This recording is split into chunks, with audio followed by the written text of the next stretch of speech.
Put up with it. Tell them Willie Boy is here. Oh, yeah. Robert Blake, Yeah. Robert Redford. What's your take on that? I mean, he's an Indian.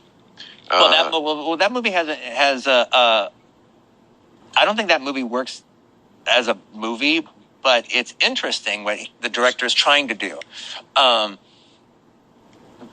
because he's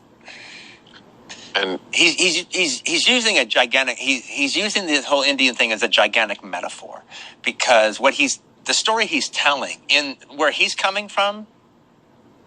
Telling Willie Boy is about a Black Panther. But he can't tell that story. Yeah. So he takes, so Sure. he takes a Black Panther story, Right. and he sets it in the Old West, and he makes it an Indian, Right. all right, and then to double down on the iconography. Not only does he cast Golden Boy Robert Redford to represent both white man and the law, he names him Coop. You're right. As in Gary Cooper. Oh, I see.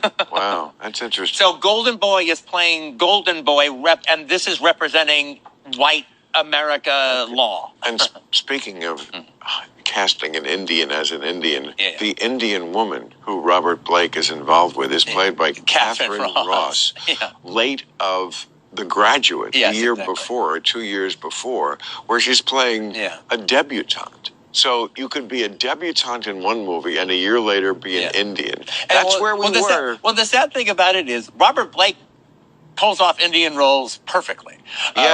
Perfectly. No issue there. All right. He's great. Yeah. Catherine Roth is terrible.